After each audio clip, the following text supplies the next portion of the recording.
बिहार एक ऐसा राज्य है जिसे भोजपुरी, मैथिली और ऐसी ही कई भाषाओं की मिट्टी कहा जाता है।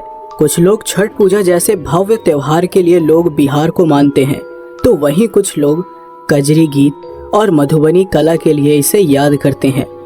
वैसे मैं आपको बता दूं कि मेरी नानी खुद बिहार से हैं और उन्होंने मुझे काफ़ी अच्छी बिहारी और भोजपुरी सिखा दी है। खैर, इस धरती पर कई ऐसी कहानियाँ और लोक कथाओं का जिक्र है। कहा जाता है कि जो तर्क और वितर्क के परे हैं। ये कथाएं अनजान शक्तियों से लैस है जो ये बताती हैं कि इंसानों की दुनिया के पार भी कुछ सच्चाई होती है। और ऐसी ही कुछ कहानियां आज हम सुनेंगे जो बिहार के अलग अलग कस्बों से आई है। So without wasting any further time, let's start this story.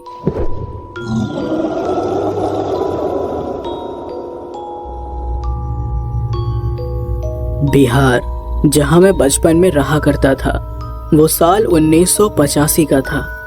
मैं अपने पूरे परिवार के साथ वहां रहा करता था। दादा, दादी, माँ, पापा, चाचा, चाची, ताऊ जी, ताई जी सब थे मेरे परिवार में। लेकिन जैसे जैसे समय बीता, हम आधुनिकता की ओर बढ़ते चले गए और शहर जाने की इच्छा ने हम सबको अलग कर दिया। दादा, दादी और ताऊ, ताई जी तो बिहार के नेहरा गांव में ही रहना चाहते थे, तो वो लोग वहीं रुक गए। बाकी चाचा और मेरे पापा ने शहर में रहना पसंद किया, लेकिन शहर में अपना अपना घर खरीदकर यहीं हमेशा के लिए बस गए। 15 साल बीत गए दादाजी से मिले। दादी तो उसी साल गुजर गई जब हमने अलग होने का फैसला किया था। 15 साल बाद मैं वापस नेहरा जा रहा था अपने दादाजी और ताऊ ताई से मिलने के लिए। ताऊ जी और ताई जी की कोई औलाद नहीं थी, तो वो मुझे ही अपना बेटा मानते थे। वैसे मैं तो आपको अपना नाम बताना ही भूल गया। मेरा नाम है समर। मैं पेशे से एक बुक राइटर हूँ। मुझे डरावनी कहानियाँ लिखना बेहद पसंद है। मैंने कई सारी कहानियाँ लिखी थी, पर इतनी सारी कहानियाँ लिखने के बाद मुझे अब कुछ भी समझ नहीं आ रहा था कि मैं आगे क्या लिखूँ। मुझे काफ़ी ज़्यादा स्ट्रेस हो गया था ये सोच सोच कर, और इस वजह से मैं बहुत ही ज़्यादा बीमार भी पड़ गया था। तो डॉक्टर ने मुझे कहा था कि मुझे शांत वातावरण में रहने की ज़रूरत है। इस पर पापा ने कहा कि गांव से अच्छा शांत और साफ वातावरण कहीं नहीं मिल सकता, तो मुझे नेहरा चले जाना चाहिए। और मैं भी दादाजी से मिलने के लिए बहुत ही ज़्यादा एक्साइटेड था, तो नेहरा जाने के लिए मैं निकल पड़ा। नेहरा जाते जाते रात हो गई थी। उस वक्त गांव में बिल्कुल सन्नाटा था और जो मेरा घर था वो गांव की आखिरी गली में था। वहां तक मुझे पैदल जाना था, तो मैं बस अपना सारा सामान लेकर चलने लगा। अब रात को गांव का माहौल कैसा होता है ये तो आप जानते ही हैं। उस समय ठंड का दिन था, बड़ी कड़कती ठंड पड़ रही थी। पापा ने दादाजी को खबर कर दी थी कि मैं आ रहा हूँ। रात के 11 बज रहे थे और मैं जानता था कि दादाजी लोग सभी मेरी राह देख रहे होंगे। जब मैं इस गांव से गया था तब मैं 15 साल का था। मुझे अच्छे से याद थी ये जगह। उस समय नेहरा बिल्कुल वैसा था जैसा मैं छोड़कर गया था। हाँ, कुछ नए मकान मुझे नज़र आ रहे थे जो पहले वहाँ नहीं थे। शायद गांव वालों ने और घर बना लिए थे। मैं चला जा रहा था कि अचानक से एक गली से कुछ कुत्ते भागते हुए मेरी तरफ आए, जिन्हें देखकर मैं डर गया। मुझे लगा कि वो मुझे काट लेंगे, इसलिए मैंने तुरंत उन्हें मारने के लिए एक पत्थर उठा लिया। वो कुत्ते भौंकते हुए आए और मैंने उन्हें दूर भगाने के लिए एक पत्थर मारा। मुझे लगा वो डर के मारे भाग जाएंगे, लेकिन उल्टा उन्होंने मुझ पर हमला कर दिया। 2-3 कुत्ते मुझ पर झपट पड़े और मैं चिल्लाने लगा। मेरी आवाज़ सुनकर कुछ घर की बत्ती जल गई और लोग बाहर आ गए। जब उन लोगों ने देखा कि कुत्तों ने मुझे पकड़ लिया है, तो वो लोग मुझे बचाने के लिए घरों से डंडा लेकर बाहर आए और उन्हें भगा दिया। मुझे काफ़ी खरोंचें आई थी, तो एक बूढ़े आदमी ने कहा, अरे बेटा, ठीक बाड़ा तू। मेरे गांव के लोग बिहारी और भोजपुरी ज़्यादा बोलते थे, तो मैंने कहा, हाँ काका, ठीक हूँ मैं। तो काका ने कहा, राउर परिचय बेटा। मुझे भोजपुरी थोड़ी कम समझ आती थी क्योंकि घर पर सभी हिंदी में बात किया करते थे, तो मैंने कहा, जी क्या कहा आपने काका? तो काका ने कहा, अरे कौन हो भाई, केकरा घरे आइल बाड़ा? तो मैंने कहा, जी मैं समर, गिरधर लाल जी का पोता। मेरा नाम सुनकर वो लोग चौंक गए। तो काका ने कहा, अरे समर बेटुआ, अरे हमरा के भूल गईला का? अरे हम गिरधरवा के दोस्त हई। बचपन में तू हमरा घरे खेले आवत रहला, हम तोहरा सज्जन दादा। मुझे याद आया कि मैंने बचपन में उनके साथ बहुत खेला था। उनसे मिलकर मुझे बड़ी खुशी हुई। तो मैंने कहा, अरे सज्जन दादा पाँव छुओ। अरे माफ़ करना, मैंने आपको पहचाना नहीं, इतने सालों के बाद जो देखा मैंने आपको। तो सज्जन दादा ने कहा, अरे कौनो दिक्कत ना बचवा, हम तोहरा के गिरधर के घरे छोड़ देतानी। तोहरा के देखले के बाद वो खुशी से पागल हो जाई। फिर मैं और सज्जन दादा घर की तरफ चल दिए। जब मैं घर पहुंचा तो देखा कि दादाजी घर के बाहर बने आंगन में खाट पर आराम से बैठे हुए थे। मैं और सज्जन दादा उनके पास गए। सज्जन दादा ने कहा, अरे गिरधरवा, देख तोहार पोता आ गइल बा। हम तो देख के चौंक गईनी, अरे कितना बड़ा हो गइल बा हो। मुझे देखकर उनकी आंखों में आंसू आ गए और उन्होंने मुझे गले लगा लिया। तो दादाजी ने कहा, कैसन बाड़ा बेटवा? तो मैंने कहा, मैं ठीक हूँ दादाजी, आप कैसे हैं? दादाजी ने कहा, सब ठीक है बेटा, आओ चलो अंदर चलते हैं। सज्जन दादा थोड़ी देर वहाँ रुके, फिर वो भी अपने घर चल दिए। फिर मैं दादाजी के साथ घर गया और ताऊ ताई से सबसे मिला। सब मुझे देखकर बड़े खुश हुए, मुझे भी खुशी हुई। गांव में इतने साल बाद जाकर सच में मुझे बहुत अच्छा लग रहा था।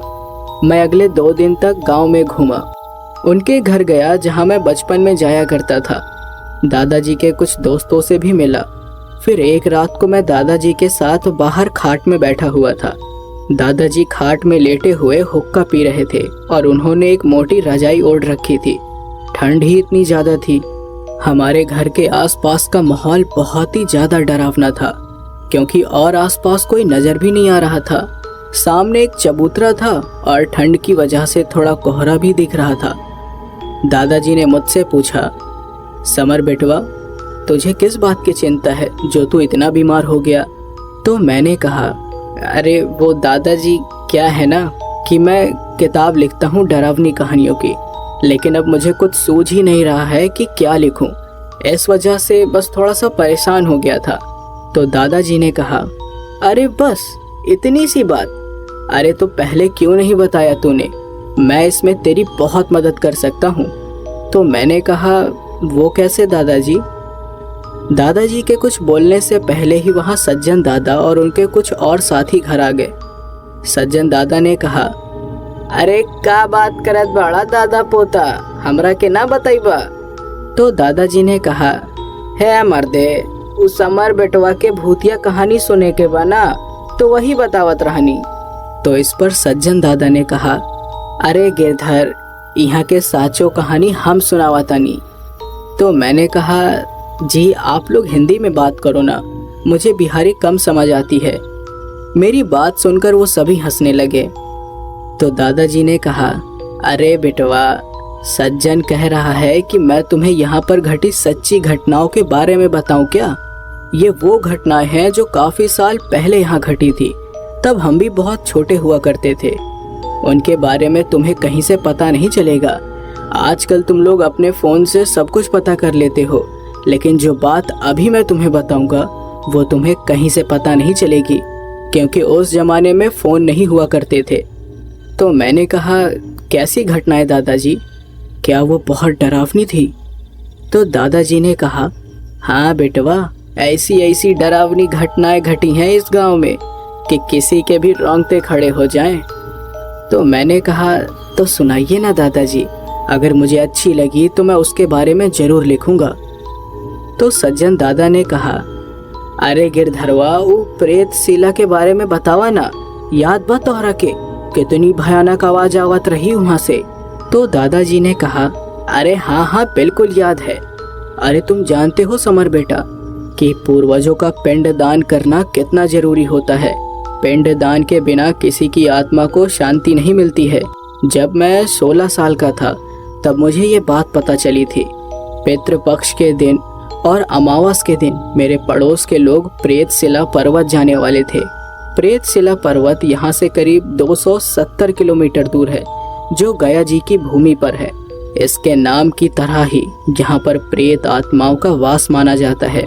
कहते हैं कि प्रेतशिला पर्वत पर ही पूर्वजों का पिंडदान होता है, क्योंकि पुराणों के अनुसार इस पर्वत पर ही पूर्वजों की आत्माएं पिंड लेने के लिए आती हैं और इससे उन्हें शांति मिलती है।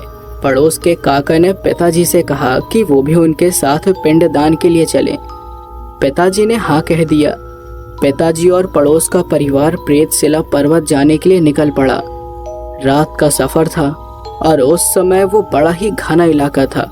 घने जंगल के पास कभी कभी जंगली जानवर भी रास्ते में आने जाने वाले लोगों पर हमला कर देते थे। पिताजी और पड़ोस के लोग प्रेतशिला जा रहे थे। प्रेतशिला की सीमा तक पहुंचने से पहले तो सब कुछ ठीक था, लेकिन जब वो लोग प्रेतशिला पर्वत की सीमा तक पहुंचे तो अचानक से उन्हें कुछ अजीब सा महसूस होने लगा, मानो आसपास कोई अदृश्य ताकत हो। क्योंकि पिताजी ने बताया था कि अचानक उस सीमा पर पहुंचने के बाद उनकी ऊर्जा कुछ कम हो गई थी। प्रेतशिला पर्वत चढ़ने के लिए 676 सीढ़ियां चढ़नी पड़ती हैं। उस समय ऊपर चढ़ने के लिए सीढ़ियों के अलावा और कोई भी रास्ता नहीं था। ऊपर पहाड़ पर जाने वाली सीढ़ियां छोटी छोटी थी और ऊपर जाने का पूरा रास्ता ऐसा लगता था जैसे कि वो जंगल के बीचों बीच से गया हो। रात का समय था। सुबह होने में अभी 3 से 4 घंटे बाकी थे। अगली सुबह ब्रह्म कुंड में स्नान करके पिंडदान करना था, इसलिए वो लोग उसी समय सीढ़ियां चढ़ने लगे। जैसे जैसे वो लोग सीढ़ियां चढ़ रहे थे वैसे वैसे उनके मन में डर बैठता जा रहा था। बहुत ही डरावनी जगह थी। ऊपर से ठंड का समय, रात लंबी और दिन छोटे होने की वजह से अंधेरा जल्दी हो गया, जिसकी वजह से वो लोग समय पर पर्वत के ऊपर चढ़ नहीं पाए। उन्होंने करीब 50 से 60 सीढ़ियां ही पार की थी कि अचानक से उन्हें कुछ अजीब सी आवाजें सुनाई देने लगी, जिसे सुनकर वो सभी रुक गए। आसपास देखने पर उन्हें कुछ दिखाई तो नहीं दिया, तो उन्हें लगा कि ये उनका वहम होगा। उन्होंने आगे बढ़ना सही समझा, लेकिन अगले ही पल फिर से वही आवाज़ सुनाई दी। वो आवाज़ कुछ ऐसी थी जैसे कोई धीमी आवाज़ में कुछ कह रहा हो। पिताजी और बाकी सबको बहुत डर लगा। उन्होंने आसपास फिर से देखा तो उन्हें बड़ी बड़ी चट्टानों के अलावा और कुछ भी नहीं दिखाई दिया। चट्टानों में काफ़ी बड़े बड़े छेद थे, और ऐसा नहीं कि एक चट्टान में, बल्कि वहाँ जितने भी चट्टानें थी उन सभी में छेद बने हुए थे, जैसे कि उसे किसी ने अपना घर बनाया हो। सब लोग एक साथ ठहर कर आसपास का ब्यौरा ले ही रहे थे कि अचानक से पिताजी को ऐसा लगा जैसे कि कोई उनके पीछे खड़ा हो। पिताजी के हाथ में पिंडदान की कुछ चीजें थी। उनके हाथ कांपने लगे थे उस वक्त। उन्होंने पीछे मुड़कर देखा तो अचानक से उनकी सांसें ही अटक गई। अचानक से उनके सामने एक लंबी पेड़ की डाली आ गई, जिसे देखकर वो बहुत ही ज्यादा घबरा गए और डर के मारे हाथ में पकड़ी सारी चीजें उनसे छूटकर सीढ़ियों के नीचे गिरने लगी। सीढ़ियों पर गिरते समय चीजों के ठन ठन की आवाज आ रही थी। जब उन्हें पता चला कि वो सिर्फ एक डाली है, तो वो खुद ही संभलकर नीचे की ओर भागने लगे ताकि गिरती हुई चीजों को वो पकड़ सके। लेकिन वो भागते भागते वहीं पर पहुंच गए जहां से सीढ़ियां शुरू होती थी। बाकी लोग उसी जगह पर पिताजी के आने का इंतजार करने लगे। पिताजी ने नीचे पड़ी चीजों को उठाया और वापस सीढ़ी चढ़ने लगे। वो नीचे देखकर सीढ़ियां चढ़ रहे थे, लेकिन फिर जब उनकी नज़र ऊपर की तरफ गई तो उनके पैर वहीं अटक गए। उनके होश उड़ गए, पैर कांपने लगे और उनकी हालत ऐसी हो गई कि वो हिल भी नहीं पा रहे थे। उन्होंने देखा कि करीब 10 से 15 सीढ़ी ऊपर सफ़ेद कपड़े पहने एक औरत खड़ी हुई थी। उसकी आंखों से पीले रंग की रोशनी निकल रही थी। उसके पैर सीढ़ियों पर नहीं, बल्कि सीढ़ियों से कुछ ऊपर हवा में ही थे। वो बिल्कुल शांत थी और बस पिताजी की ओर देखे जा रही थी। अब पिताजी की हालत ऐसी थी, ना तो वो पीछे जा सकते थे और ना ही ऊपर अपने साथियों के पास। वो बस वही खड़े रहे। उनका गला डर के मारे सूख गया था। फिर अचानक से वो औरत ऊपर की तरफ चढ़ने लगी। पिताजी ने सोचा कि अब क्या किया जाए। और उन्हें यही लगा कि पीछे जाने के बजाय ऊपर अपने साथियों के पास जाना ही सही होगा। वो बहुत ही धीरे धीरे एक एक कदम आगे बढ़ाते गए। उनकी नज़र ऊपर चढ़ने वाली उस भयानक औरत पर टिकी हुई थी। अब ऊपर चढ़ते समय कुछ सीढ़ियों के बाद एक मोड़ था। वहां पर पिताजी थोड़े और चौकन्ने होकर जाने लगे ताकि कहीं वो औरत अचानक सामने ना आ जाए। लेकिन जैसे ही उन्होंने उस मोड़ को पार किया, उन्होंने देखा कि वो सफेद कपड़े वाली औरत वहां से गायब हो चुकी है। पिताजी की हालत अब और खराब हो गई। वो समझ गए थे कि वो पर्वत कोई आम पर्वत नहीं है। वो तुरंत भागते हुए अपने साथियों के पास पहुंचे जो काफी समय से उनका इंतजार कर रहे थे। वहां पहुंचने के बाद उन्होंने अपने साथियों को सारी बातें बताई और वो सब बातें सुनकर उनके भी रोंगटे खड़े हो गए। फिर उन्होंने जल्दी से ऊपर चढ़ने का फैसला किया। वो लोग जल्दी जल्दी ऊपर चढ़ने लगे। उनके सामने वो औरत फिर से आई तो नहीं, लेकिन एक और अजीबोगरीब और डरावनी चीज हुई। वो ये कि चट्टानों में जो छेद थे उनमें बड़ी डरावनी आवाज आ रही थी, जैसे कि कोई औरत चिल्ला रही हो, कोई आदमी चिल्ला रहा हो या किसी तरह का कोई जानवर गुर्रा रहा हो, या न जाने कितनी ही अजीब आवाजें थी। करीब 4 घंटे बाद वो सब लोग उन डरावनी आवाजों को पार करके प्रेतशिला पहुंचे। सुबह हो चुकी थी। पहले उन लोगों ने वहां के कुंड में स्नान किया और फिर वहां के पंडितों के माध्यम से पिंडदान किया। पिंडदान करने के बाद पिताजी ने एक पंडित जी से उस औरत के बारे में पूछा तो पंडित जी ने कहा, ये प्रेतशिला है, यानी प्रेत योनियों का घर। यहाँ बहुत सारी अतृप्त आत्माओं का वास है। जो छेद आप लोगों ने देखे उनमें भी कई आत्माएं रहती हैं। ये वो आत्माएं हैं जिनका अभी पिंडदान नहीं हुआ है। इस वजह से इन्हें मोक्ष नहीं मिल पा रहा और ये यहाँ की वादियों में भटक रहे हैं। इस जगह पर जब पिंडदान किया जाता है तो पूर्वज उस पिंड को लेकर अपनी दूसरी दुनिया में प्रवेश करते हैं। सूर्यास्त के बाद यहाँ पर बहुत सारी भयानक आवाजें सुनाई देती हैं। यहाँ आने जाने वाले लोगों को दिखाई भी दे जाती हैं। मैं दादाजी की बात बड़े गौर से सुन रहा था। मुझे ये घटना काफी डरावनी लगी। ऊपर से ये तो दादाजी के पिताजी के साथ ही घटी थी, तो मुझे इस पर पूरा विश्वास था। गया जी का नाम मैंने भी सुना है, लेकिन उससे जुड़ी ऐसी बातें तो मैंने आज तक नहीं सुनी थी। तो मैंने कहा, और भी कुछ हुआ था क्या दादाजी? तो दादाजी के एक दोस्त थे सदाराम। उन्होंने कहा, अरे गिरधर बेटवा की बात तो बताओ, पानी वाला भूतवा के बारे में।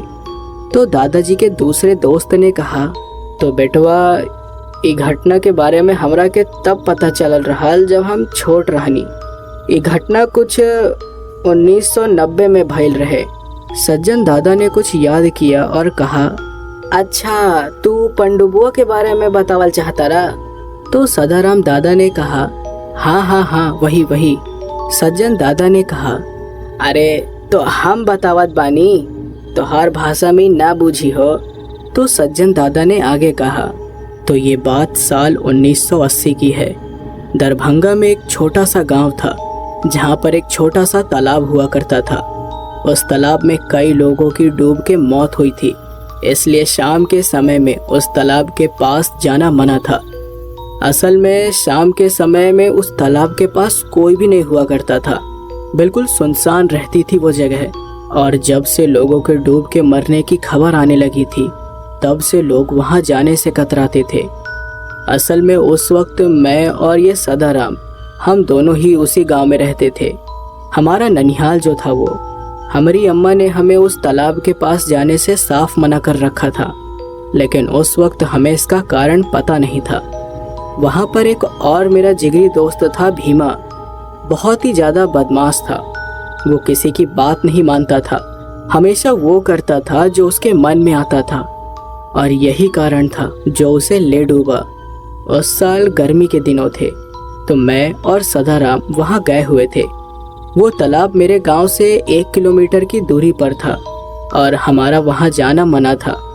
मुझे याद है उस साल उस तालाब में बहुत लोगों की डूबकर मौत हुई थी, और उसका कारण कोई हादसा नहीं था बल्कि पनडुब्बा था।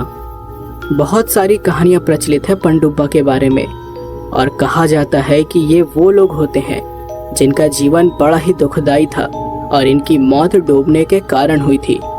पनडुब्बा पानी में रहने वाले भूत होते हैं जो कभी भी पानी से बाहर नहीं आते, लेकिन जो इनके निवास स्थान के पास ज़्यादा समय तक रहता है और जिस पर इनकी नज़र पड़ जाती है उन्हें ये खींचकर पानी में ले जाते थे और मार देते थे। उस समय गांव में एक हकीम रहा करते थे जिनके बच्चों ने उन्हें काफ़ी बेरहमी से मारा था और फिर बेहोशी की हालत में उन्हें उस तालाब में जा फेंका। उसके बाद उनकी मौत हो गई पानी में डूबकर। बस तब से तालाब में डूबकर मरने वाले लोगों की संख्या बढ़ी। मुझे वो दिन अच्छे से याद है।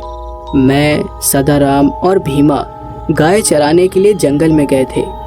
वो जंगल तालाब के पास ही था। जंगल से जानवरों को चराते हुए हम घर लौट ही रहे थे। उस समय शाम हो चुकी थी। बाकी लोग जो जानवरों को चराने के लिए आए हुए थे वो सब घर जा चुके थे। जगह बिल्कुल सुनसान पड़ा हुआ था। घर आते समय वो तालाब अच्छे से देखा जा सकता था। हम तीनों वापस लौट ही रहे थे कि वापस आते समय भीमा उस तालाब के पास रुक गया। तो मैंने कहा, क्या हुआ भीमा, अचानक क्यों रुक गया तू? तो वो बिना कुछ बोले ही उस तालाब की तरफ जाने लगा। वो तालाब सच में बड़ा ही रहस्यमय दिखाई दे रहा था। वहाँ के पानी का रंग भी बिल्कुल बदल चुका था क्योंकि पानी ठहरा हुआ था और खराब हो चुका था। उसका पानी काला नजर आता था और काफ़ी बदबू भी आने लगी थी उस पानी से। तो जानवर भी पानी पीने के लिए वहाँ पर नहीं रुकते थे। न जाने भीमा को क्या मस्ती सूझी कि वो पानी में उतर गया और एक पत्थर के ऊपर बैठ गया। मैंने उसे कहा कि यहाँ बैठना खतरनाक हो सकता है, लेकिन वो माना नहीं। वो बोला कि मैं चल चल कर थक गया हूँ, आओ थोड़ी देर यहीं बैठ जाते हैं। मैं भी बहुत ही ज़्यादा थक गया था तो सोचा कि वहाँ जाकर बैठ जाऊँ। फिर मैं और सदाराम हम दोनों साथ में बैठ गए, लेकिन पानी से हम दोनों काफ़ी दूर थे। काफ़ी समय तक हम तीनों वहाँ बैठे रहे, लेकिन वहाँ कुछ भी नहीं हुआ। फिर मुझे लगा कि शायद यहाँ पर जो लोग मरे हैं वो किसी हादसे का शिकार हुए होंगे, पर ऐसा था नहीं। अंधेरा छाने लगा था तो मैंने कहा कि चल भीमा, घर चलते हैं यार, घर वाले परेशान हो रहे होंगे। लेकिन भीमा ने मेरी बात नहीं सुनी और तालाब में पत्थर फेंकने लगा। उसे ऐसा करने में बड़ा मज़ा आ रहा था। मैंने कई बार उसे आवाज़ दी, लेकिन वो सुनने का नाम ही नहीं ले रहा था। मैंने सदाराम से कहा कि चल यहाँ से हम चलते हैं यार, भीमा का जब मन होगा वो आ जाएगा। फिर हम वहाँ से जाने के लिए निकले ही थे कि अचानक से मेरी नज़र भीमा के ठीक बाजू में बैठे हुए एक बूढ़े आदमी पर गई, जो न जाने कहां से वहां पर आ गया था। वो एकटक होकर भीमा को निहार रहा था, लेकिन भीमा को बिल्कुल भी होश नहीं था कि उसके बगल में ही वो बैठा हुआ है। अचानक से उस बूढ़े आदमी ने भीमा का ध्यान अपनी तरफ खींचने के लिए कहा, मुझे सुट्टा चाहिए। भीमा ने झट से उसकी तरफ देखा और उसके चेहरे का रंग उड़ गया। उस बूढ़े आदमी के चेहरे पर कोई भाव नहीं था। वो बस उसे घूरे जा रहा था और बार बार यही कह रहा था कि उसे सुट्टा चाहिए। मैं और सदाराम भी डर गए थे और हमारे मुंह से कोई भी आवाज नहीं निकली। भीमा डर के मारे हमारी तरफ देखने लगा। उसने कहा, बचाओ, मुझे बचाओ। भीमा खड़ा होकर हमारी तरफ भागते हुए आ ही रहा था कि कुछ कदम चलने के बाद ही उस बूढ़े आदमी ने उसका पैर खींच लिया। भीमा मुंह के बल गिर पड़ा। फिर उस बूढ़े आदमी ने उसका पैर पकड़कर पानी की तरफ खींचा। भीमा मदद के लिए चिल्लाने लगा। उस समय हम बच्चे थे, हमें कुछ समझ नहीं आया कि हम क्या करें। बस एक बात दिमाग में आई कि हम अपनी जान बचा के वहाँ से भाग जाएं। तो हमने वैसा ही किया। हम भाग निकले वहाँ से गांव जाने के लिए ताकि किसी को मदद के लिए बुला सके। भीमा की चीख सुनाई देती रही हमें, लेकिन डर के मारे पीछे देखने की हिम्मत ही नहीं हुई। हम गांव गए और गांव वालों को सब कुछ बताया। भीमा के घर वाले भागते हुए तालाब के पास गए और साथ में हम सब भी थे। जब हम वहां पहुंचे तो देखा कि पानी फिर से बिल्कुल शांत हो चुका है, मानो कुछ देर पहले वहां पर कुछ हुआ ही नहीं था। हमने आसपास अच्छे से छान मारा, लेकिन हमें भीमा कहीं नहीं मिला, यहाँ तक कि उसका शरीर भी नहीं। उसके घर वालों का तो रो रो के बुरा हाल हो गया था। सब यही कह रहे थे कि पनडुब्बा भीमा को ले गया। शायद जिस हकीम की मौत हुई थी उसी की आत्मा को हमने देखा था। भीमा की तरह ही कई लोग उस तालाब में डूबकर मरे। एक और किस्सा है इस पनडुब्बा का। असल में हमारे उसी गांव में जयंत नाम का एक लड़का रहा करता था जो उम्र में हमसे 5 साल बड़ा था। जिस साल भीमा की मौत हुई उसी साल, उस हादसे के कुछ दिन बाद जयंत ने भी पनडुब्बे को देखा था, उसी तालाब के पत्थर पर बैठे हुए। उस पनडुब्बे ने जयंत से भी सुट्टा मांगा। जयंत ने हमें बताया था कि उसकी हालत भी उस समय बहुत ही ज़्यादा खराब हो गई थी। जब उसने उस पनडुब्बे को देखा तो उसे लगा कि वो भी मर जाएगा, लेकिन उसने होशियारी से काम लिया। उसने ऐसा बर्ताव किया जैसे कि उसने पनडुब्बे को ना तो देखा है और ना ही उसकी आवाज़ सुनी। जब उसने ऐसा किया और बार बार पनडुब्बे की आवाज़ देने के बाद भी उसे नज़रअंदाज किया तो पनडुब्बे को वहाँ से खाली हाथ चुपचाप जाना पड़ा। सब उसकी ये बात सुनकर हैरान रह गए थे।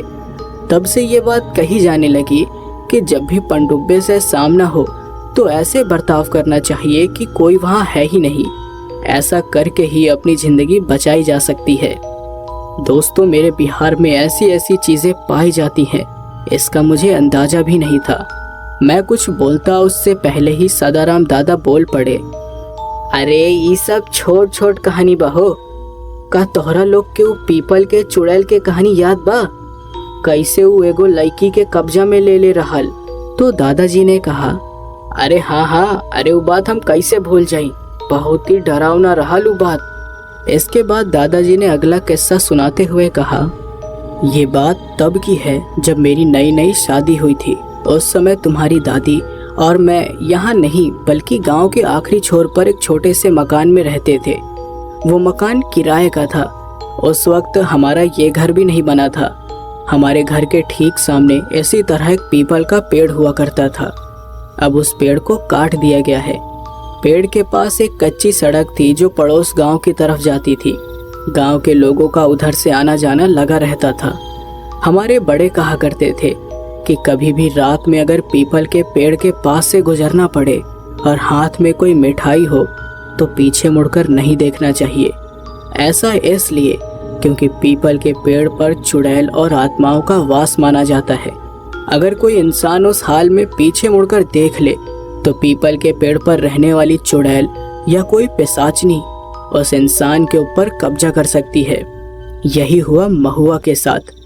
महुआ बिटिया हमारे मकान के पड़ोस में रहती थी। हमारे गांव में तब कोई पाठशाला नहीं थी। वो पड़ोस के गांव में पढ़ने जाती थी। गांव यहाँ से करीब 5 किलोमीटर दूर था और महुआ को कभी कभी पैदल भी आना जाना करना पड़ता था। उस दिन भी महुआ पैदल गई थी। शाम को 5 बजे छुट्टी होती थी उसकी। पैदल चलकर आने में करीब 1 घंटा लग जाता था। छुट्टी होते ही महुआ घर आने के लिए पाठशाला से निकली। इस गांव तक आते आते उसे 6 बज चुके थे। उसके थैले में उसकी माँ ने कुछ मिठाई बांध कर दी थी ताकि वो खा ले, लेकिन उस दिन उसने मिठाई खाई नहीं और उसे ऐसे ही लेकर वापस आई। अब हुआ यूं कि ठंड का मौसम था और दिन जल्दी ढल गया, तो 6 बजे भी ऐसा लग रहा था जैसे कि रात हो गई हो। वो उछलते कूदते घर आ रही थी और ठीक पीपल के पेड़ के पास से गुजर रही थी। अचानक से उसका थैला ठीक पीपल के पेड़ के नीचे गिर गया और सारा सामान रास्ते में बिखर गया। वो उसे पीपल के नीचे बैठकर उठाने लगी। चीज़ों को उठाने के बाद वो वापस से घर की तरफ आ ही रही थी कि उसे पेड़ पर किसी की आहट सुनाई दी, जैसे कि कोई पेड़ पर चढ़ रहा हो या उतर रहा हो। ये सारी आहट सुनने के बाद महुआ चलते चलते रुक गई। अब ऐसे में छोटी सी बच्ची का डरना तो जायज़ था। उसने डरते हुए पीछे मुड़कर देख लिया और अचानक से उसे एक अजीब सा झटका लगा, मानो किसी ने उसे धक्का मारा हो, लेकिन आसपास उसे कोई भी दिखाई नहीं दिया। उस समय वहां पर कोई था भी नहीं। सुनसान जगह को देखते हुए वो और डर गई और वहां से वो तुरंत भागकर घर आ गई। फिर अगले ही दिन हमें पड़ोस से कुछ अजीबोगरीब आवाज़ सुनाई दी। कोई महुआ का नाम ले लेकर काफी चिल्ला रहा था। मैं और तेरी दादी पड़ोस में गए और देखा कि महुआ की माँ घर का दरवाजा पीट रही है। वो महुआ को पुकार रही थी, लेकिन महुआ दरवाजा ही नहीं खोल रही थी। तो मैं और तुम्हारी दादी और मेरे ये सभी दोस्त उसके पास गए और उनसे पूछा कि क्या हुआ, आप दरवाजा क्यों पीट रही हो? तो महुआ की माँ ने कहा, क्या बताऊं भैया, न जाने महुआ को क्या हो गया है। आज सुबह से बड़ी अजीब अजीब हरकत कर रही है। आज सुबह 3 बजे उठ के बैठ गई और मैंने पूछा कि इतनी जल्दी क्यों उठी, तो कोई भी जवाब नहीं दिया। बस अजीब सी डरावनी नज़र से मुझे घूरने लगी। मैंने उसे सुलाने की कोशिश की तो वो भयानक आवाज़ निकालने लगी और बोली कि मुझे हाथ नहीं लगाना। ये सारी बात सुनकर मैं बहुत डर गई और महुआ के बाबा भी तो घर पर नहीं थे। फिर महुआ अचानक से अपने ही बाल नोचने लगी और चिल्लाने लगी जैसे कि कोई भूत आ गया हो उसके अंदर। मैंने उसे रोकने की कोशिश की तो देखो क्या किया उसने। महुआ की माँ के हाथ में किसी के काटने का निशान था। मुझे तो यकीन ही नहीं हुआ कि महुआ ने इतनी जोर से अपनी माँ को काट लिया। उसके दांत पूरी तरह उसके हाथ में गड़ गए थे और खून बह रहा था। उसकी माँ ने आगे कहा, मैं डर के मारे कांपने लगी। अकेले उसे संभाल भी नहीं पा रही थी तो देवधर की अम्मा को बुलाने चली गई। वो भूत प्रेत के बारे में जानती हैं इसलिए। लेकिन घर जाने पर पता चला कि वो काम से खेत पर गई हैं। मैं वापस आ गई लेकिन देखा कि इस लड़की ने खुद को घर के अंदर बंद कर लिया। महुआ की माँ की बात सुनकर हम सब चौंक गए थे। मैं घर के पीछे की तरफ गया। वहाँ पर एक छोटी सी खिड़की थी। जब मैंने और मेरे दोस्तों ने उस घर के अंदर झांका तो अंदर का नज़ारा देखकर मेरे होश उड़ गए। महुआ अपने बाल काट रही थी, एक छोटे से आईने में अपनी शक्ल देखते हुए। लेकिन आईने में महुआ की नहीं बल्कि एक भयानक औरत की शक्ल दिख रही थी। हम महुआ को आवाज़ देने लगे तो महुआ हमारी तरफ मुड़ी और एक डरावनी मुस्कान देने लगी। डर के मारे हमारी हालत खराब होने लगी। वो वापस आईने की ओर देखकर बाल काटने लगी। उसने अपने बाल बड़े अजीब से कर लिए। ऐसा लगा जैसे कि कोई डरावना सपना देख रहा हूँ। महुआ के पैर उल्टे थे, उंगलियां पीछे की तरफ थी और एड़ी आगे की ओर। वो दरवाजे की तरफ गई और हम सब भी दरवाजे की तरफ भागे। उसने दरवाजा खोला। उसे देखकर उसकी माँ भी चौंक गई और पीछे हट गई डर के। महुआ बाहर आई और सीधे पीपल के पेड़ की तरफ जाने लगी। फिर जो हमने देखा वो हैरान कर देने वाला नज़ारा था। महुआ इतनी तेजी से पीपल के पेड़ पर चढ़ी जैसे कोई सीढ़ियाँ चढ़ रहा हो। पीपल की एक शाखा पर जाकर वो बैठ गई और इधर उधर देखने लगी। दादाजी की ये कहानी सुनकर मैं तो कांप गया था। उल्टे पैर वाली चुड़ैल के बारे में मैंने सिर्फ सुना था, कभी सोचा नहीं था कि ऐसा सच में होता है। मैंने पूछा, तो क्या हुआ, महुआ ठीक हुई? तो दादाजी ने कहा, हाँ हो तो गई लेकिन बड़ी मुश्किल से। देवधर की अम्मा हमारे गांव में ऐसी थी जो शरीर में भूत प्रेत आने पर झाड़ फूंक किया करती थी। जो चुड़ैल महुआ के अंदर थी वो बहुत ही ज़्यादा खतरनाक और गुस्से वाली थी। देवधर की माँ जब दोपहर को खेत से लौटी तो उसे महुआ के बारे में बताया गया और वो भी महुआ को देखने के लिए आई। फिर उसने किसी तरह उस चुड़ैल से बात की और महुआ को नीचे आने के लिए तैयार किया। महुआ नीचे तो आ गई थी लेकिन बहुत गुस्से में थी। लेकिन देवधर की माँ ने न जाने ऐसा कौन सा मंत्र फूंका कि वो शांति से उसके सामने बैठ गई और फिर 3 से 4 घंटे झाड़ फूंक करने के बाद महुआ के शरीर से वो चुड़ैल भागी। इसके बाद देवधर की माँ ने कहा कि इस पीपल के पेड़ को उस भयानक चुड़ैल ने अपना घर बना लिया है और फिर उस दिन उस पेड़ के पास काफी कर्मकांड कराए गए ताकि वो पीपल के पेड़ को छोड़कर चली जाए। देवधर की माँ ने बताया कि पीपल के पेड़ में चुड़ैल के अलावा पूर्वजों की आत्मा भी वास करती है।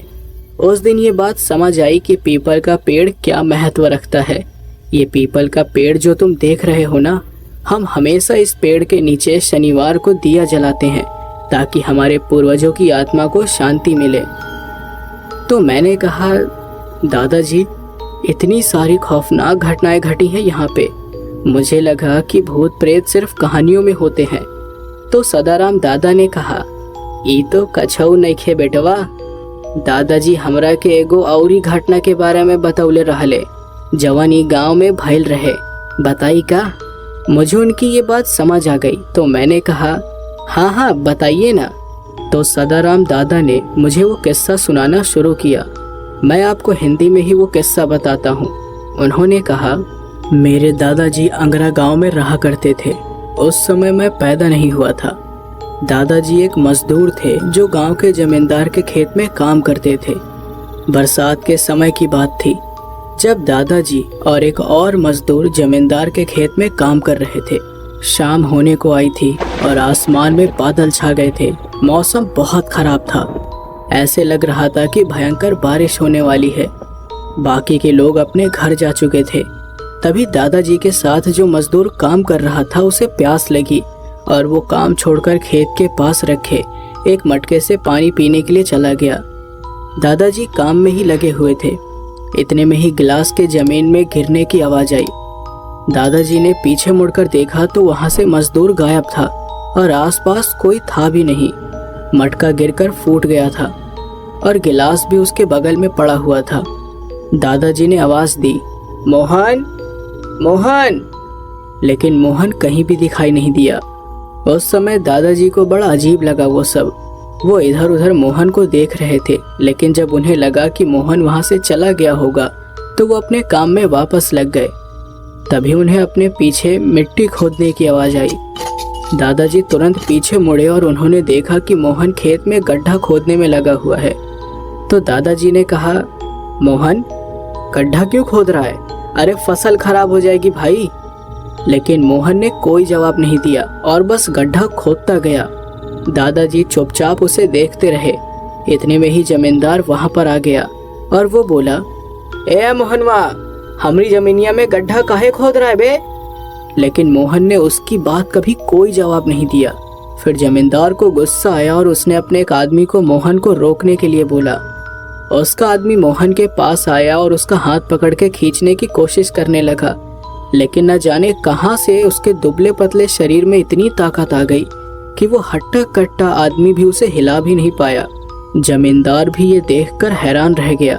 फिर उस आदमी ने मोहन को एक झापड़ मार दिया।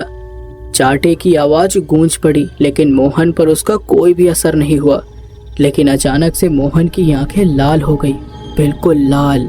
वो गुस्से से जमींदार के आदमी को देखने लगा। जमींदार का आदमी डर के कारण उससे दूर हट गया। दादाजी की आंखें फटी की फटी रह गई। मोहन जमींदार को आंखें दिखा रहा था जैसे कि जमींदार ने कोई बहुत बड़ा जुर्म कर दिया हो। मोहन फिर से गड्ढा खोदने लगा। अब जमींदार के पसीने छूट रहे थे, मानो उसकी कोई बहुत बड़ी पोल खुलने वाली हो। फिर मोहन रुक गया और हाथ से ही मिट्टी हटाने लगा और फिर थोड़ी देर के बाद उसे गड्ढे से कुछ मिला। वहां पर एक बक्सा था। मोहन ने उसे निकाला। जमींदार तुरंत उस बक्से के पास आया और उसे मोहन से छीनने लगा। तो जमींदार बोला, तुझे इस बक्से के बारे में कैसे पता? छोड़ इसे, ये मेरा है। मोहन ने कोई जवाब नहीं दिया, लेकिन अचानक से उसके शरीर से धुआं निकलने लगा। उसके गले से बड़ी अजीब सी आवाज आ रही थी। वो गुस्सैल भूखे जानवर की तरह गुर्रा रहा था और जमींदार को लाल आंखों से देखे जा रहा था। जब जमींदार के बहुत कोशिश के बावजूद मोहन ने उसका बक्सा नहीं छोड़ा तो जमींदार ने एक लाठी उठा ली और उसे मारने लगा। मोहन ने लेकिन वो बक्सा नहीं छोड़ा। दादाजी जानना चाहते थे कि उस बक्से में है क्या, लेकिन उनकी हिम्मत नहीं हुई मोहन के आगे कुछ बोलने की। फिर न जाने मोहन को क्या हुआ, उसने बक्से को छोड़ दिया और गुस्से से चिंघाड़ते हुए उसने जमींदार का गला पकड़ लिया। उसका गुस्सा किसी के भी रोंगटे खड़े करने के लिए काफी था। वो पागलों की तरह जमींदार का गला हिलाए जा रहा था, जैसे उसे गला धड़ से उखाड़ना हो। जमींदार के आदमियों ने जमींदार को बचाने की कोशिश की, लेकिन मोहन उसे छोड़ने का नाम ही नहीं ले रहा था। फिर जमींदार बेहोश हो गया और मोहन का गुस्सा शांत हुआ।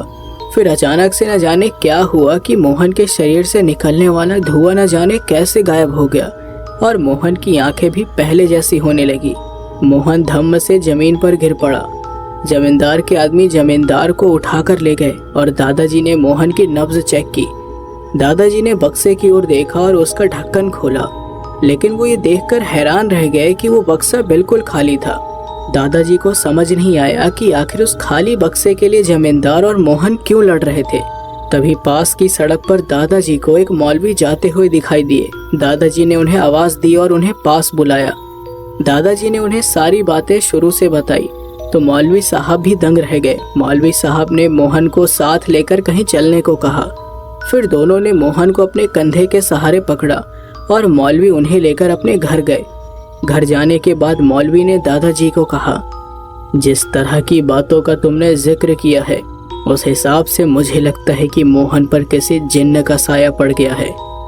दादाजी ने पूछा, मौलवी साहब, जिन्न क्या होता है? तब मौलवी साहब ने कहा, जिन्न एक तरह की शक्ति होती है, लेकिन ये कई तरह के होते हैं। कुछ जिन्न अच्छे होते हैं और कुछ बहुत ही बुरे।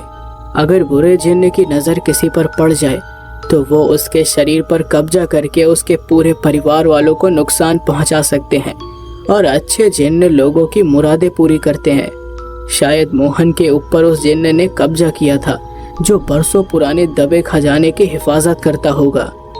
दादाजी को कुछ समझ नहीं आया तो मौलवी साहब ने कहा, कुछ जिन्न ऐसे होते हैं जो अपने खजाने की हिफाजत करते हैं। अगर कोई उनके खजाने को चुरा ले तो जिन्न तब तक उस इंसान का पीछा करते रहते हैं जब तक उन्हें उनका खजाना न मिल जाए, और फिर जब खजाना मिल जाता है तो खजाने को लेकर वो गायब हो जाते हैं। मोहन के साथ भी कुछ ऐसा ही हुआ होगा। ये तो अच्छी बात है कि वो कोई खतरनाक जिन्न नहीं था, वरना मोहन की जान भी जा सकती थी। मैं इसकी कलाई में नज़र का धागा बांध रहा हूँ ताकि जिन्न की नज़र इस पर दोबारा ना पड़े।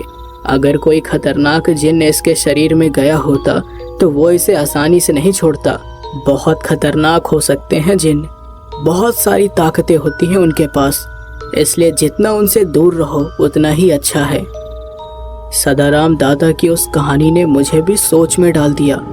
बहुत ही अजीबोगरीब किस्से सुनने को मिल रहे थे मुझे। मैंने कहा, जिन्न भी होते हैं और वो भी इतने ताकतवर। मुझे तो लगता था कि जिन्न सिर्फ अलादीन के चिराग में बंद होते हैं, जिसे घिसने पर वो बाहर आते हैं और मुरादें पूरी करते हैं। तो दादाजी ने कहा, अरे बेटा, वो तो बच्चों को सुनाई जाने वाली एक कहानी है बस, लेकिन असल में जिन्न की ताकत का तुम अंदाजा भी नहीं लगा सकते। तो मैंने पूछा, दादाजी, क्या और भी किसी घटना के बारे में आप जानते हैं? ये सुनकर सभी लोग सोच में पड़ गए, तो मुझे लगा कि शायद उनके पास अब और कोई कहानी ही नहीं होगी। लेकिन तभी मेरे दादाजी ने कहा, अरे हाँ, सबसे बड़ी बात तो बताने को ही भूल गए हम। अरे अपने ही गांव के बारे में तुमको नहीं बताया हमने। असल में हमारे गांव का पुराना रिवाज है कि हम अपने घरों में चूल्हों को हमेशा दक्षिण दिशा में ही बनाया करते हैं। तो मैंने कहा, लेकिन दादाजी, माँ तो कहती है कि दक्षिण दिशा में चूल्हा नहीं बनाना चाहिए, क्योंकि ऐसा करना मतलब घर में नकारात्मक शक्ति को आमंत्रित करना है। भूत प्रेत का वास हो जाता है इससे घर में। तो दादाजी ने कहा, हाँ यही सच है, लेकिन हमारे गांव में बहुत साल पहले कुछ ऐसी घटना घटी थी जिसकी वजह से हमें ये रिवाज मानना पड़ता है।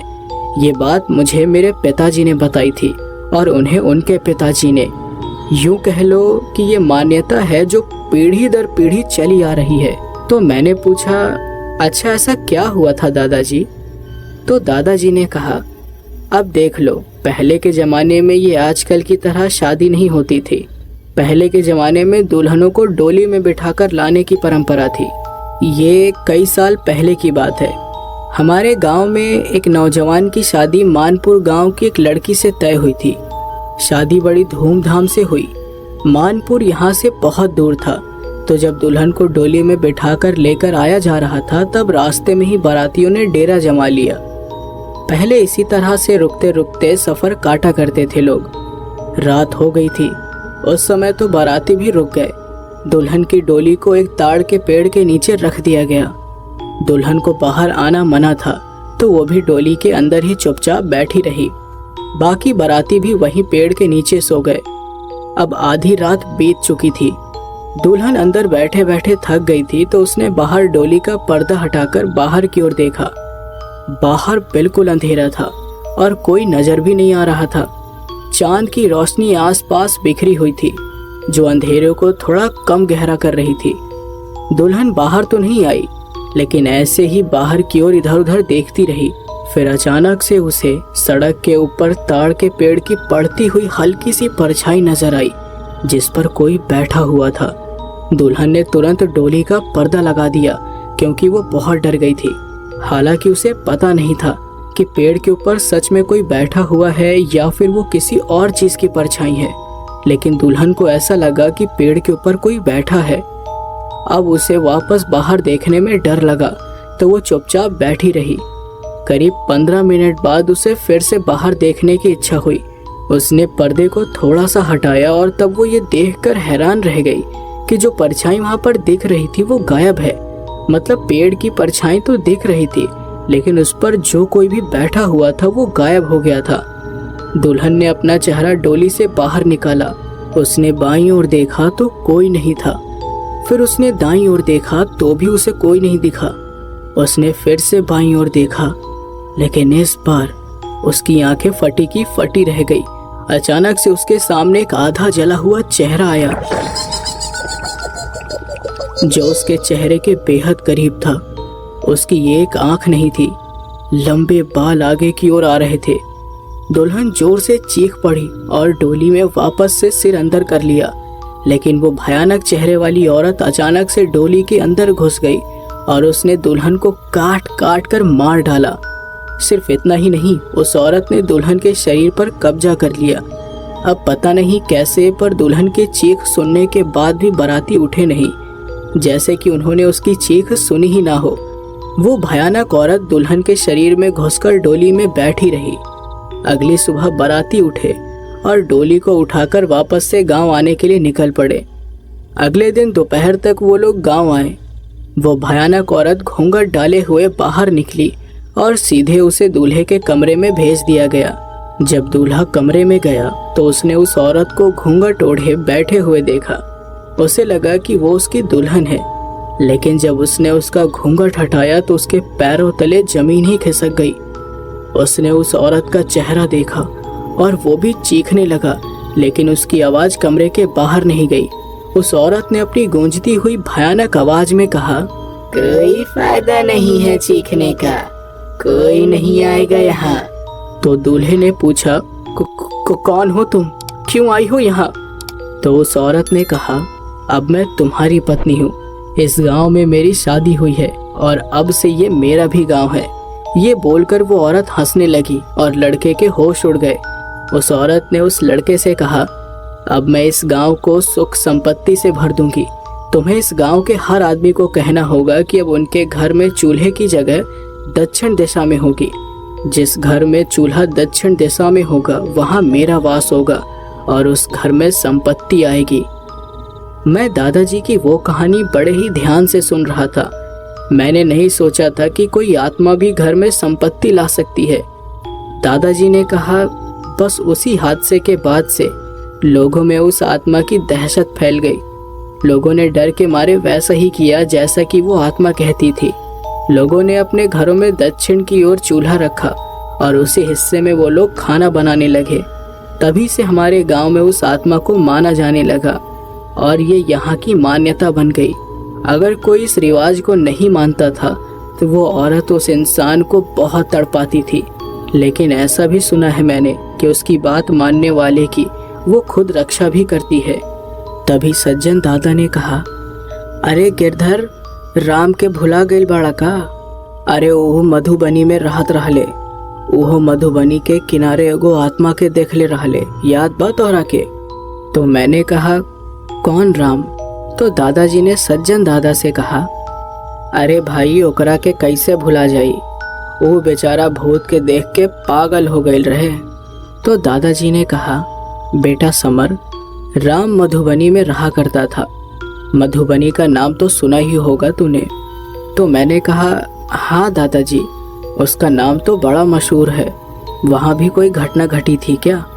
तो दादाजी ने कहा, बेटा मधुबनी में एक तालाब है जिसे मधुबनी तालाब कहा जाता है। तूने सुना था कि उस तालाब में एक बस पलट गई थी जिसमें कई सारे यात्री मारे गए थे। मैंने कुछ सोचा और कहा, हाँ दादाजी, एक बार पापा ने बताया था। तो दादाजी ने कहा, बस उसी हादसे के बाद मधुबनी भी वो जगह बन गई जहाँ लोग जाने से कतराते हैं। राम बर्तनों में नक्काशी करने का काम किया करता था मधुबनी में और उसकी इसी कला से उसका घर चला करता था। कभी कभी वो अपनी बनाई हुई चीज़ों को लेकर यहाँ भी आता था। तभी से उससे जान पहचान हो गई हमारी। बहुत अच्छा दोस्त बन गया था वो हमारा। ये बात उसी साल की है जब मधुबनी के तालाब में वो बस पलटकर गिर गई थी और उसके सारे यात्री मारे गए थे। उस समय हमारे गांव में एक छोटा सा बाजार बैठा करता था, जहां आसपास के लोग अपना सामान बेचने आते थे। राम भी आया था। एक दिन की बात है, जब राम बाजार में सामान बेचकर अपना सामान पैक कर रहा था, तब मैं उसके पास गया और उससे बोला, राम, बहुत देर हो गई है, इतनी रात को अंधेरे में अकेले कैसे जाओगे? आज रात यहीं रुक जाओ, कल चले जाना। तो राम ने कहा, अरे नहीं नहीं भैया, आज जाना जरूरी है, मेरा बहुत काम है मुझे, और फिर नक्काशी का काम एक दिन के लिए भी छोड़ नहीं सकता मैं। तो मैंने कहा, लेकिन यार इतनी दूर कैसे जाओगे? रात में खतरा हो सकता है ना, ऊपर से वो मधुबनी का तालाब भी तुम्हारे घर जाने के रास्ते में पड़ता है।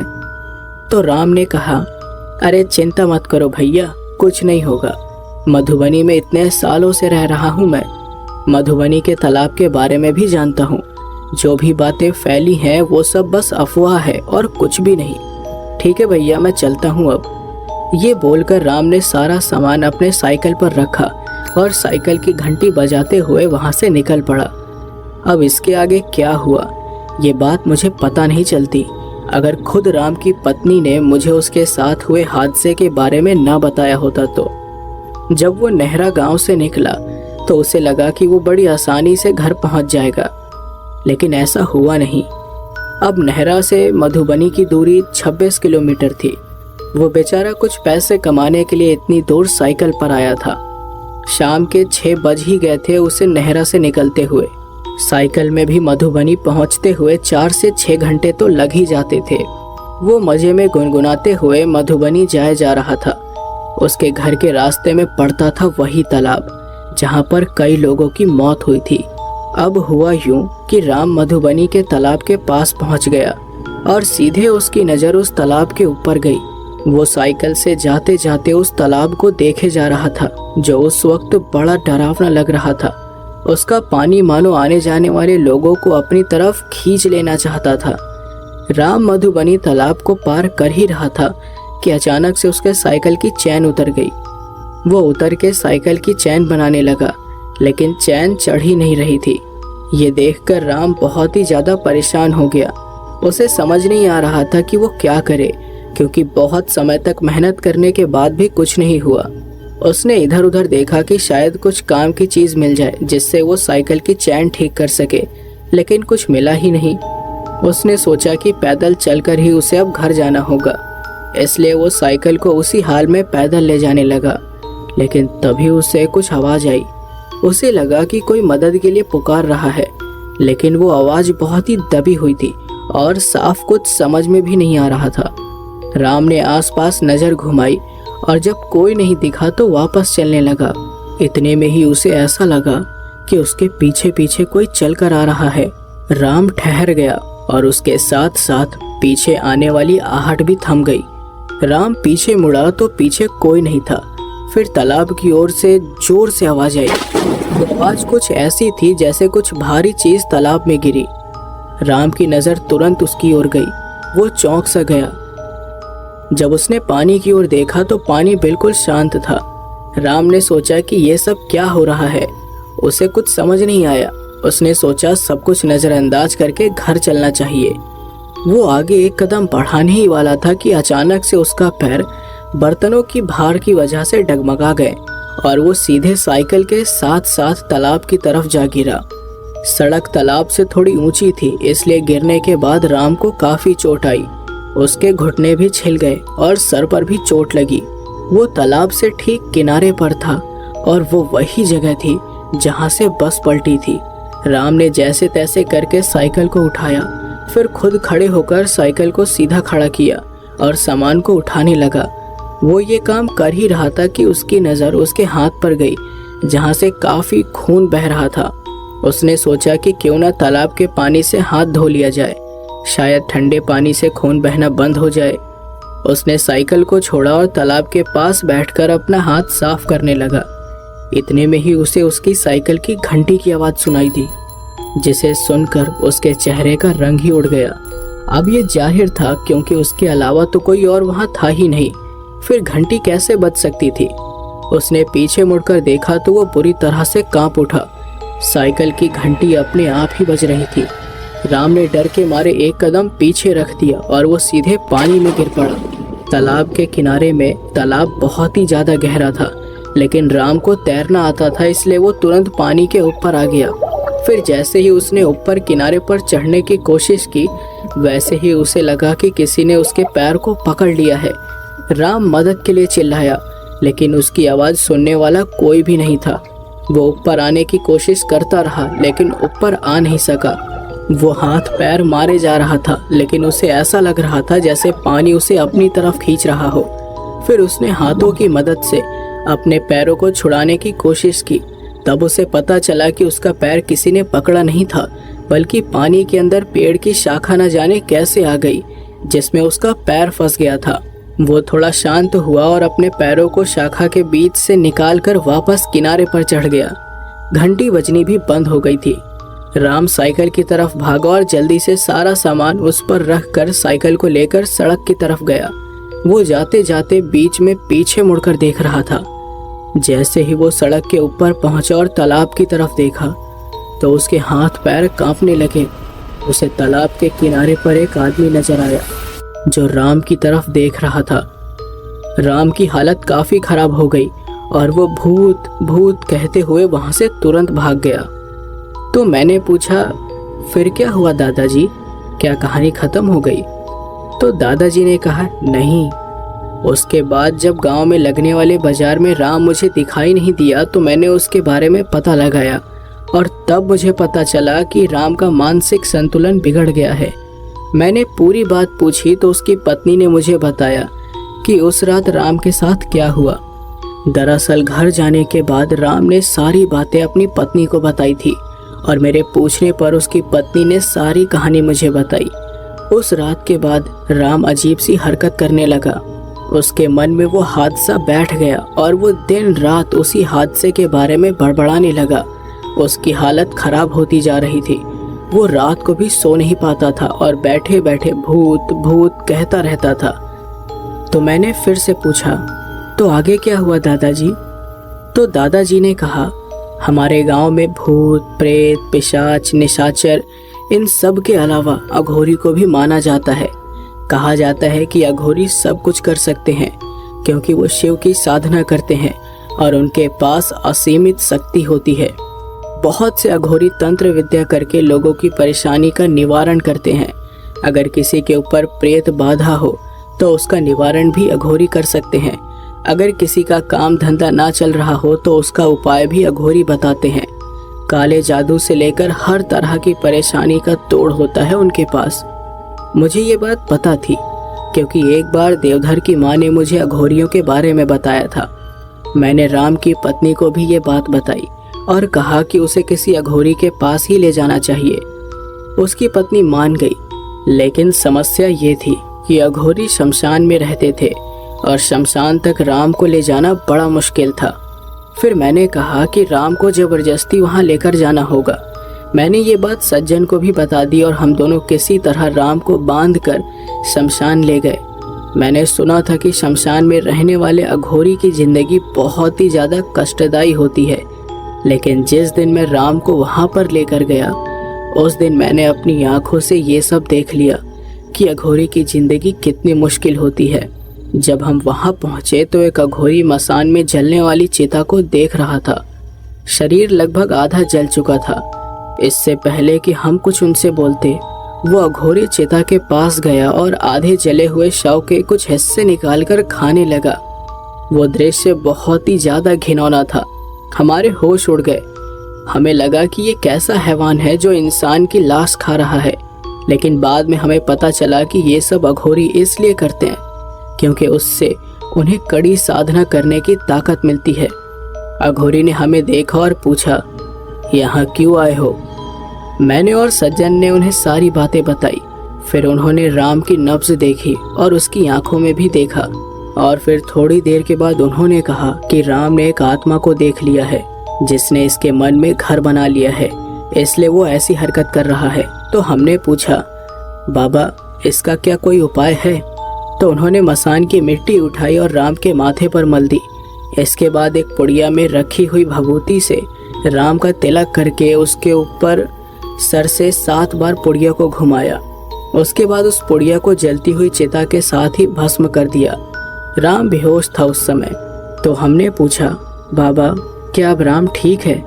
तो अघोरी ने मुझे एक पुड़िया में वही भभूत दिया और कहा कि सुबह शाम 2 बार इससे राम की नज़र उतारनी है, कुछ ही दिन में वो ठीक हो जाएगा।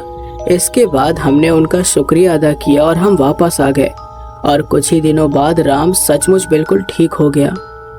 मैंने दादाजी से कहा, कमाल के किस्से हैं दादाजी ये तो। अगर मैं इन सब पर किताबें लिखूंगा तो लोगों को सचमुच बहुत पसंद आएगी। तो दादाजी ने कहा, क्या इतनी कहानियाँ काफ़ी हैं? तो मैंने कहा, अरे हाँ दादाजी बहुत है। अगर मुझे फिर से कभी अगर कहानी की कमी हुई तो मैं दोबारा आप लोगों के पास आऊँगा। दादाजी ने कहा, चलो भाई ठीक है, फिर बहुत रात हो गई है, अब तू भी सो जा जाके अंदर। तो सज्जन दादा ने मजाक में कहा, हमहू चलत बानी, आज पुरन का जमाना याद करके सचमुच बहुत अच्छा लागल। समर बेटवा, अगर और कहानी सुने के बाद तो जरूर बताइए, हम जरूर सुनाई तोहरा के। ये सुनकर सभी हंसने लगे और सभी अपने अपने घर चले गए। उनके जाने के बाद मैं भी अपने कमरे में आ गया। मेरी चिंता खत्म हो गई थी। मुझे काफ़ी अच्छी और सच्ची कहानियाँ मिल गई थी। गांव में करीब 1 हफ्ते तक रहने के बाद मैं वापस शहर आ गया। सब मुझे वापस जाते देखकर काफ़ी भावुक हो गए थे। मेरा भी मन नहीं था वापस जाने का, लेकिन जाना जरूरी था, इसलिए मैंने दादाजी से जल्दी वापस आने का वादा किया और शहर आ गया। निहार गांव, अंगार गांव, मानपुर, मधुबनी, इन सभी जगहों की डरावनी कहानियों की एक नई सीरीज थी मेरे पास, जिन्हें मैं जल्द से जल्द छापना चाहता था। मुझे यकीन था कि लोगों को ये गांव देहात की कहानियां जरूर पसंद आएंगी। माँ पापा को भी मैंने वो डरावनी कहानियां सुनाई और उन्हें भी ये कहानियां बहुत पसंद आई। अब देखना ये था कि ये सच्ची कहानियां लोगों के ऊपर क्या प्रभाव डालती हैं। तो दोस्तों, ये कहानी यहीं पर समाप्त होती है और मुझे उम्मीद है कि आपको ये गांव देहात की कहानी बहुत पसंद आई होंगी। तो दोस्तों, मेरे जितने भी बिहार के सब्सक्राइबर हैं वो मुझे ये ज़रूर बताएं कमेंट करके इन कहानियों में कितना झूठ है और कितना सच है। और अगर आपके पास भी अगर कोई डरावनी कहानी हो तो आप मुझे इंस्टाग्राम आईडी पर भेज सकते हैं। और अगर आप लोग चाहते हो कि ये बिहार की कहानी की सीरीज़ एक और वीडियो में आए तो आप लोग कमेंट से पूरा सेक्शन बॉक्स भर दो ताकि मैं उस कहानी का सीरीज़ आगे बढ़ाऊं। तो दोस्तों, अगर अभी तक आपने चैनल को सब्सक्राइब नहीं किया है तो कर लेना। तो चलिए मिलते हैं फिर आपसे अगली वीडियो में, तब तक के लिए गुड नाइट।